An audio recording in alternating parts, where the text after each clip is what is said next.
Kenapa menjadi seorang pemimpin itu memerlukan sebuah kerangka kepemimpinan? Karena ketika kita memiliki kerangka, kita akan tahu di mana kita sedang berdiri. Dan tentunya bisa membantu kita untuk melihat jauh ke depan. Dan ketika kita sudah tahu apa tujuan kita harus menentukan langkah atau cara apa yang bisa kita lakukan untuk menggapainya. Dan untuk menyusun langkah-langkah itu, kamu harus terlebih dahulu tahu di mana kamu sedang berdiri. Lalu, kerangka kepemimpinan ini sangat penting. Kenapa?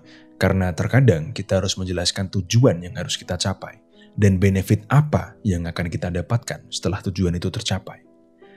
Contohnya, jika kamu seorang tentara dan kamu akan memimpin pasukanmu untuk melewati sebuah daerah yang dipenuhi dengan ranjau. Kalian tidak boleh menipu mereka dengan berpura-pura dan mengatakan, "Oke, sekarang kita akan melewati sebuah taman." Enggak boleh gitu. Kamu harus jujur. Bilang aja, di depan kita ada lapangan ranjau. Dan kita harus berhati-hati. Dan jika kita bisa melewati lapangan ini, kita akan mendapatkan bla bla bla untuk kita, untuk anak kita, dan untuk masa depan kita. Nah, itu tadi contoh pentingnya memiliki kerangka kepemimpinan. Lalu, ketika kamu membuat sebuah kerangka kepemimpinan, kamu harus terlebih dahulu melihat sekelilingmu. Apa tugasmu, siapa yang kamu pimpin, apa tujuanmu, dan bagaimana cara menggapai tujuan itu. Dari situ, kamu baru mulai membuat strategi tentang bagaimana kamu akan bergerak maju ke depan. Kerangka kepemimpinan itu simpel, seperti sebuah prinsip pribadi. Fungsinya pun juga sama ya sebetulnya, untuk mempermudahkanmu menjelaskan dan melakukan aksi atau bergerak dalam merespon suatu hal. Kalau saya sendiri, dulu waktu merintis perusahaan 10 tahun yang lalu, saya sempat memiliki kerangka kepemimpinan, yaitu berdasarkan oleh uang. Saya tidak peduli dengan latar pendidikan, etnis, agama, atau sifat jelek dari karyawan saya. Selama mereka bisa profesional ketika bekerja dan di bawah kepemimpinan saya, lalu mereka bisa memperbesar pendapatan saya tidak masalah. Nah, di sini kalian harus mempertanyakan tentang prinsip kalian. Kalau udah nemu prinsipnya, kalian baru mempertanyakan tentang prinsip kalian. Seandainya karyawan saya bisa memperbesar pemasukan perusahaan saya, benefit atau keuntungan apa yang bisa saya berikan kepada mereka? Lalu semakin bagus kinerja mereka, semakin sering pula orang akan mempertanyakan kerangka atau prinsip saya. Contohnya, "Pak, apakah jika kita bekerja dengan baik, kita bisa mendapatkan bonus liburan, Pak? Pak, jika memenuhi target, apakah akan ada bonus tambahan, Pak?" Dan sebagainya. Lalu saya akan bertanya pada diri saya sendiri tentang pertanyaan-pertanyaan itu. Apakah dengan memberikan mereka liburan, itu bisa meningkatkan pendapatan perusahaan? Apakah dengan menjadi pemimpin yang santai, itu bisa meningkatkan pendapatan perusahaan? Atau dengan memberikan uang 10 juta untuk liburan, apakah worth it? Dan sebagainya. Jadi simpelnya, ketika kita menjadi seorang pemimpin yang belum memiliki banyak pengalaman, alias pemimpin yang baru merintis atau pemimpin baru, dan kita dihadapkan dengan tantangan-tantangan baru, maka untuk menghadapi tantangan itu, kita bisa bergerak atau merespon berdasarkan kerangka atau prinsip kepemimpinan kita. Dan tentunya sebagai pemimpin, pada suatu saat kita akan dihadapkan pada keputusan-keputusan sulit, yang kita sendiri tidak tahu harus bagaimana menyelesaikannya. Mungkin jika kamu tidak mengambil risiko, perusahaanmu bisa saja hancur.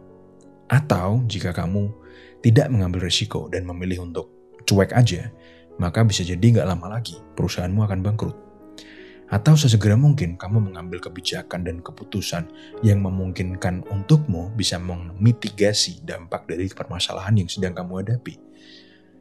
Pusing kan? Nah, inilah gunanya kerangka kepemimpinan.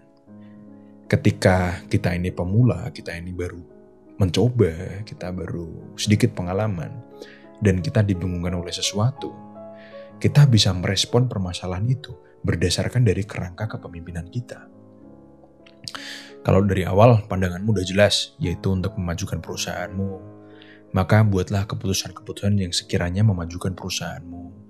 Atau jika tujuan pandanganmu udah jelas, bahwa kamu ingin menciptakan perusahaan yang harmonis, perusahaan yang stable, perusahaan yang memiliki fondasi kuat, maka buatlah keputusan-keputusan yang sekiranya bisa membuat karyawan-karyawanmu dan customer-customermu itu nyaman dengan produk perusahaanmu.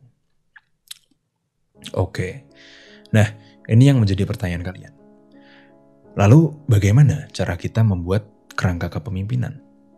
Oke, yang pertama, kalian harus bertanya kepada diri kalian sendiri tentang apa yang ingin kalian pahami, jenis kepemimpinan seperti apa yang ingin kalian pelajari, dan siapa aja yang akan kalian pimpin. Saya kasih contoh, anggaplah kalian diberikan sebuah warisan industri sepatu oleh orang tua kalian. Dulu industri ini pernah berjaya, namun sekarang udah enggak. Kondisi industri ini ketika jatuh di tangan kalian, itu tidak begitu bagus. Dan kalian ingin mengembalikan kejayaan itu. Lalu kalian tanya kepada diri kalian sendiri, kenapa saya harus melakukan ini?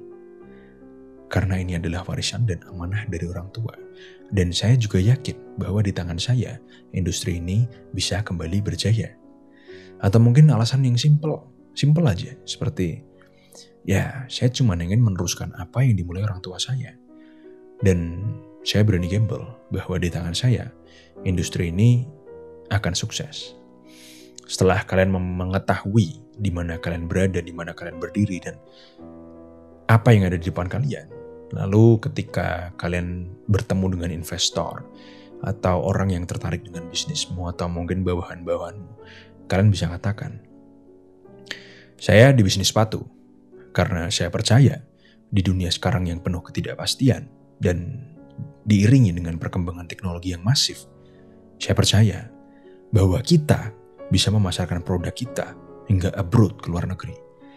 Dan tentunya, karena teknologi sudah berkembang pesat, kita memiliki kefleksibelan dalam bahan baku yang bisa kita gunakan untuk membuat sepatu, baik itu dari karet, dari kulit, atau mungkin dari sampah daur ulang. Maka dari itu, saya ingin Bapak menaruh modal ke saya, karena saya yakin modal yang diberikan kepada saya akan bermanfaat untuk kita berdua dan banyak orang, Pak. Karena dengan modal ini, saya akan membuka ribuan lapangan pekerjaan di seluruh Indonesia dan perlahan-lahan brand sepatu saya akan populer di Indonesia. Dan tentunya akan mendatangkan uang untuk kita berdua, Pak. Jadi simpelnya, kalau kalian ingin memimpin, kalian harus tahu dan bisa mengatakan kepada orang yang kalian pimpin bahwa disinilah kita dan disanalah kita harus menuju. Dan maka dari itu, saya ingin kalian ikut dengan saya. Dan kita akan bersama-sama berjalan menuju ke sana. Memang kelihatannya simpel, tapi butuh pemikiran yang matang dan kemantapan mental untuk berani mengatakan itu tadi di depan orang banyak. Oke, sekian dari kuliah kita hari ini. Jangan lupa like, share, dan subscribe.